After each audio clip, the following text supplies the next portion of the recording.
história. Na verdade, acho que ela é bem engraçada. Ok. Bem, a partir do momento em que nos mudamos para a nossa nova casa, começamos uma guerra com nossos vizinhos. E eu acho que ela nunca vai acabar. E, na verdade, eu espero que nunca termine, porque isso me deixa muito feliz. Não é uma guerra de verdade, apenas brincamos uns com os outros. Nossos vizinhos são realmente nossos melhores amigos. O filho deles, o Mike, é meu colega de classe, e nossos pais são amigos desde o colegial e costumavam sempre tirar sarro um do outro. E agora nossas brincadeiras atingiram um nível totalmente novo, e participamos delas com toda a nossa família. Por exemplo, recentemente comprei uma mão falsa em uma loja de artigos para brincadeiras. Nós a manchamos com ketchup e a jogamos no cachorro do vizinho. Imagine como eles gritaram quando o cachorro a levou para dentro de casa. Claro, no dia seguinte, eles responderam com outra brincadeira. Estávamos assistindo a um filme na sala de estar e, de repente, fogos de artifício começaram a disparar da lareira.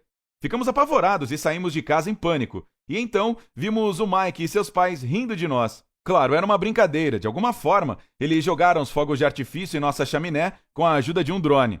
Imagina só, foi demais! Normalmente, depois dessas brincadeiras, fazemos um piquenique ou uma festa onde podemos relaxar e nos divertir. Isso nos dá a oportunidade de nos sentirmos como uma grande família. Mas, alguns dias atrás, as piadas passaram do limite e deixaram de ser engraçadas. Uma noite, estávamos sentados em casa, jantando, e de repente fomos interrompidos pelo barulho de vidro quebrando. E então uma grande pedra caiu ao lado da nossa mesa.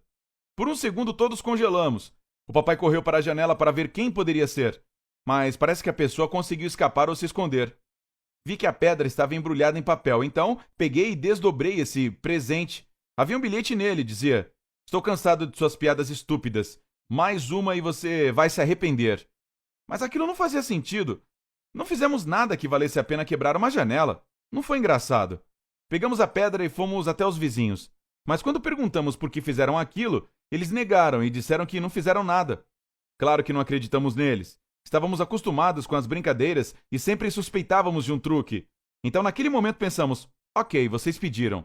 E papai e eu começamos a pensar em um plano de vingança. Mas nem tivemos tempo de pensar em nada, porque na manhã seguinte o pai do Mike veio à nossa casa e começou a discutir com meu pai. Acontece que alguém furou os pneus do carro e ele pensou que tinha sido meu pai. Mas como não foi, ficou com raiva também. Eles começaram a discutir e quase chegaram a brigar. Ambos pensaram que fosse apenas uma piada que tinha ido longe demais. Foi a primeira vez que os vi brigar na minha frente. Eles eram os melhores amigos e, de alguma forma, estavam dispostos a quase brigar um com o outro. A única coisa que eu conseguia pensar era que aquilo não estava certo e que eu tinha que descobrir como consertar as coisas. Então decidi conversar com o Mike na escola. Ele se manteve firme e disse que seu pai era inocente. Eu fiz o mesmo. Ok, mas quem fez tudo então? Para que nossos pais voltassem a se falar, teríamos que encontrar o verdadeiro culpado. Por isso decidimos instalar algumas câmeras, caso esse engraçadinho quisesse fazer outras brincadeiras. Você não vai acreditar, mas as câmeras foram úteis já no dia seguinte. Era uma manhã comum e meu pai estava se preparando para ir trabalhar. Mas assim que passou pela porta, ouvimos um estrondo e gritos. Então ouvimos o papai. Corremos rapidamente para a varanda e vimos que ele havia caído nas tábuas. Aquilo estava ficando muito louco. Ele poderia ter quebrado alguma parte do corpo. Nossos vizinhos também ouviram o barulho e saíram para ver o que havia acontecido. E quando o papai os viu, ficou com muita raiva. Ele se levantou e começou a correr na direção deles, gritando e ameaçando-os. Mal conseguíamos acalmá-lo e dissemos a ele: quem fez isso definitivamente foi pego na câmera. E lá estava o momento da verdade. Ligamos para ver as imagens e vimos que lá, pelas 4 da madrugada, um homem esteve na nossa varanda. Ele estava mexendo com uma chave de fenda. Finalmente ele se levantou e nós o reconhecemos imediatamente. Era o homem da casa do outro lado da rua. Parece que ele desaparafusou os parafusos que prendiam as tábuas da varanda. Então, quando o meu pai saiu, caiu sobre elas. E graças a Deus não se machucou. Ok, então descobrimos a identidade do brincalhão safado. A única coisa a fazer era puni-lo por tudo. E íamos fazer do nosso jeito. Então criamos um plano inteiro. Consistia em algumas compras interessantes em nossa loja favorita para brincadeiras e um pouco de sorte. No dia seguinte, tudo estava pronto e esperamos até o vizinho sair para trabalhar e rapidamente montamos uma armadilha. Depois, voltamos para casa e esperamos que ele voltasse também. E não demorou. Ele saiu do carro, tirou as malas do porta-malas e foi até a varanda e BUM! Dezenas de fogos de artifícios coloridos começaram a explodir em torno dele. Em algum momento, o homem parecia uma fada com estrelas coloridas voando ao seu redor. Ele estava tremendamente assustado, tanto que largou as malas e caiu no chão de tanto medo. Logo, os fogos de artifício pararam de estourar. Mas ainda não tinha acabado.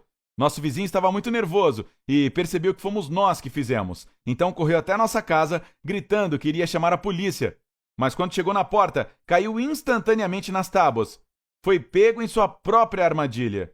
Nosso plano funcionou perfeitamente. Tudo o que tínhamos a fazer era conversar com ele e informá-lo que não deveria brincar conosco.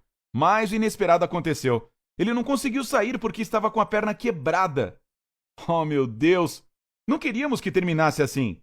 É claro que o ajudamos, o colocamos no carro, o levamos ao hospital e cuidamos de tudo. No dia seguinte, a polícia veio até nossa casa. O homem ligou para eles de qualquer maneira. Mas o problema é que a varanda onde ele quebrou a perna foi danificada por ele mesmo. Até tínhamos o vídeo daquilo. Portanto, suas acusações não faziam sentido. Mas tenho que admitir, me senti um pouco culpado por nossa brincadeira ter machucado alguém. E essa foi a única razão pela qual não dissemos à polícia sobre a janela quebrada e os pneus furados. Então o vizinho realmente se safou fácil. Mais tarde, ele confessou que fez aquilo porque estava cansado dos barulhos constantes, dos fogos de artifício e das gargalhadas. Estava cansado das nossas brincadeiras e ficava muito irritado, porque depois que tudo acontecia, sempre fazíamos festa e ainda mais barulho. E essa foi a sua vingança. É realmente triste. O homem começou a nos prejudicar porque invejava o fato de termos amigos e família e ele estava sozinho. Mas não ficamos bravos com esse vizinho, pelo contrário. Estamos pensando em convidá-lo para vir aqui algum dia e queremos conhecê-lo melhor. Espero que ele entenda que não somos pessoas más. Nós só adoramos nos divertir. Você já fez algum tipo de brincadeira assim com seus amigos? Conte pra gente, a mais legal nos comentários.